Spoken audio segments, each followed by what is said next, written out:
बरोबर आहे, पण पण त्याने थांबवलं का गेलं मग? आपले प्रधानमंत्री सुद्धा शूर आहेत. त्यांची 56 इंचाची छाती आहे असं ते म्हणतात, नेहमी त्यांचे भक्त म्हणतात. नाही, आता त्याच्यात एक गोष्ट अशी आहे की अमेरिकेचे अध्यक्ष वारंवार सांगतायत की मी युद्ध थांबवलं, मी युद्ध थांबवलं. त्याने 27 वेळा सांगितलं मी युद्ध थांबवलं. मग नेमकं काय? आणि त्यांनी जर सांगितलं असेल तर आतापर्यंत म्हणजे आपले आत्ताचे पंतप्रधान आणि आत्ताचे अमेरिकेचे अध्यक्ष यांच्या अगदी ट्रम्प म्हणाल तसं हजारो वर्ष नाही, पण गेले अनेक वर्षापासून हा प्रश्न धुमसतोय. काश्मीरचा धुमसतोय, पाकिस्तानचा धुमसतोय. पाकिस्तान आपल्याकडे अतिरेकी पाठवत आहेत. त्यांनी पेलगाममध्ये हल्ला करवला, तरी देखील आता तुम्ही त्यांच्याबरोबर पुन्हा खेळ खेळणारा ते झाला. म्हणजे इकडे लोकांच्या जीवाशी खेळवतोय, सैनिकांच्या जीवाशी खेळवतोय, आणि तुम्ही मात्र तुमची ती काय डिप्लोमसी वगैरे करताय तिकडे खेळ करून खेळताय. म्हणजे नेमकं तुमचं काय? दुबईत जाऊन तुम्ही पाकिस्तान बरोबरचे क्रिकेट मॅच एन्जॉय करतायत तुमची मुलं. इकडे जवान मरतायत, तिकडे शेतकऱ्यांची मुलं जवान बनून जात आहेत, किंवा जे आपले नागरिक आहेत ते तिकडे त्यांचीच मुलं ती जात आहेत. आपल्याच समाजातली मुलं आहेत ती. कारण एका स्वतंत्र भारताला, ज्याचे 140 कोटी लोकसंख्या आहे, इतका महान देश, मोठा देश, तिथे एका दुसऱ्या देशाचा राष्ट्रपती आपल्यावर दबाव आणून दहशतवादाविरुद्धची लढाई थांबवायला सांगतो. आणि ते सरळ सांगतात की व्यापारासाठी. हा व्यापार कोणासाठी आहे? म्हणजे कोणाचा व्यापार करताय? कसला व्यापार करताय?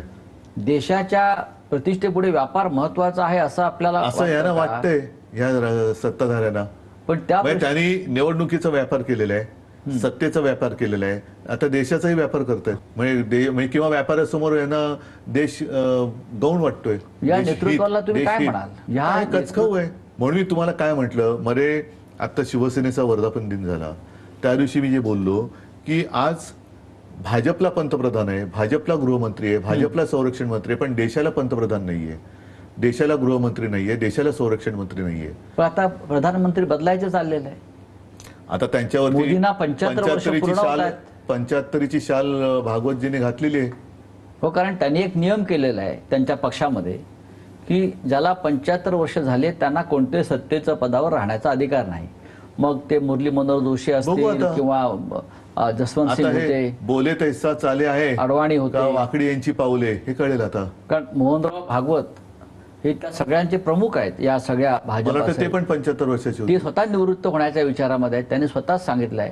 अशा वेळेला पंतप्रधान मोदींनी त्यांचा जो शब्द आहे 75 वर्षांनंतर निवृत्त होण्याचा, तो ते पाळतील असं वाटतं का?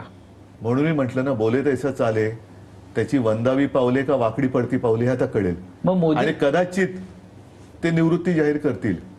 बरं, पण मग परत तुमचं मी मन कसं मोडणार?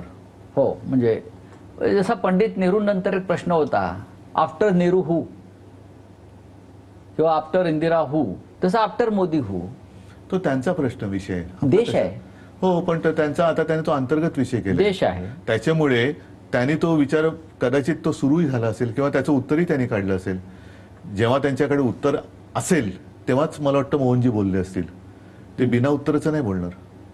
असू शकेल. उद्धव साहेब, या सगळ्या हा जो तुम्ही विचार मांडतात, आज देशाची सर्व बाजूने लुटमार सुरू आहे.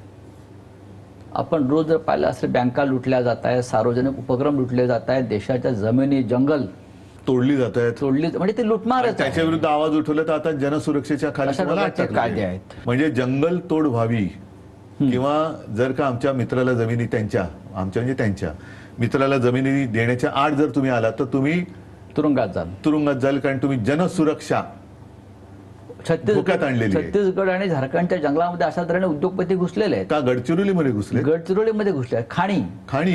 खाणी आहेत. मला कोणी सांगितलं काश्मीरमध्ये पण घुसलेत. 100% आहेत. तर उद्धव साहेब, हे जे देशावर दरोडे पडतायत, त्याच प्रकारचा दरोडा आपल्या मुंबईवर सुद्धा पडतो आहे.